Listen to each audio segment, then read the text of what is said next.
இது ஒரு celebration vlog தான் பார்க்க போகிறோம். ஏன்னா நம்ம 100+ சப்ஸ்கிரைபர் ரீச் பண்ணிட்டோம். இதுக்கு தனியாக ஒரு vlog நான் போடுறேன். இப்போ நம்ம என்ன பார்க்க போகிறோம்னு பார்த்தீங்கன்னா, தஞ்சாவூர் ஸ்பெஷல் உரப்பு அடை தான் பார்க்க போகிறோம். எப்படி செய்கிறதுன்னு பார்க்கலாம் வாங்க. அதுக்கு முன்னாடி நம்ம சேனலை சப்ஸ்கிரைப் பண்ணிடுங்க. 1 கப்பு இட்லி அரிசி எடுத்திருக்கேன்.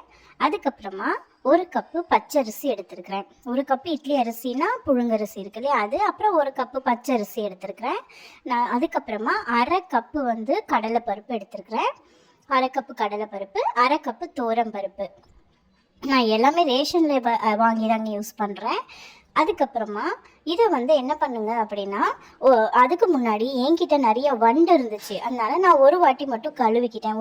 ஒரு வாட்டி 2 வாட்டி நல்லா கழுவி நல்லா தண்ணியே இல்லாமல் வடிகட்டிட்டு ஒரு மிக்சி ஜாரில் போட்டுக்கோங்க. அரைக்கும் பொழுது கொஞ்சமாக மிளகு, ஒரு 1/2 ஸ்பூன் அளவுக்கு மிளகு சேர்த்து நல்லா அரைச்சிக்கோங்க. பாருங்கள், ஈரம் இருக்கிறதுனால அங்கங்கே கட்டி கட்டியாக இருக்கிற மாதிரி தெரியும்.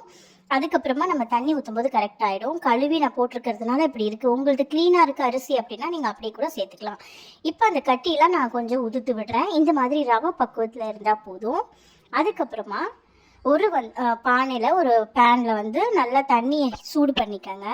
நல்லா கொதிக்கணும். அந்த தண்ணி நல்லா கொதிக்கணும். அதுக்கு முன்னாடி நம்ம கரைச்சி வச்சுருக்கிற மாவில் உப்பு போட்டு வச்சிடலாம். கல் உப்பு போட்டிருக்கலாம். இப்போ தண்ணி நல்லா கொதிக்கணும். பார்த்தீங்களா, நல்லா கொதி வருது.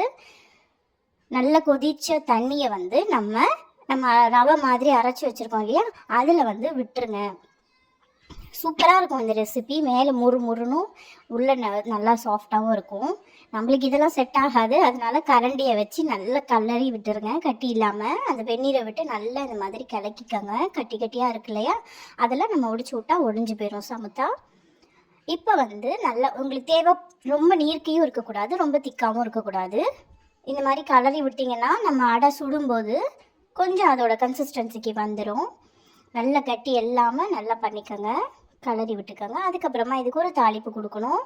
கடுகு, உளுத்தம்பருப்பு, கடலைப்பருப்பு, காஞ்ச மிளகா இதெல்லாம் தாளித்து அது தலையில் கொட்டிடுங்க. இப்போ நல்லா ஒரு முறை கலக்கி விட்டுக்கோங்க. இப்போ பார்த்தீங்களா, நல்ல ஒரு முறை கலக்கி விட்டிங்கன்னா கெட்டி இல்லாமல் வந்துருச்சு. நீங்கள் உங்களுக்கு தூசிலாம் இல்லை அப்படின்னா நீங்கள் இது கூட பண்ணிக்கலாம். சும்மாவே நீங்கள் அரைச்சிக்கலாம். நான் கழுவி அரைச்சிருக்கிறேன். தண்ணியே ஊற்றக்கூடாது. ஆனால் இதுக்கு இப்போ பாருங்கள், அதோட கன்சிஸ்டன்சிக்கு வந்துருச்சு. இந்த மாதிரி திக்காக இருக்கணும் மாவு. இப்போ நான் ஒரு அடை ஊற்றி காமிக்கிறேன். ஒரு இரும்பு கடாய் இருந்துச்சுன்னா நல்லது. நான் ஏற்கனவே சொன்ன மாதிரி இது எங்கள் பாட்டியோட இரும்பு கடாய், அதனால் இந்த மாதிரி இருக்குது.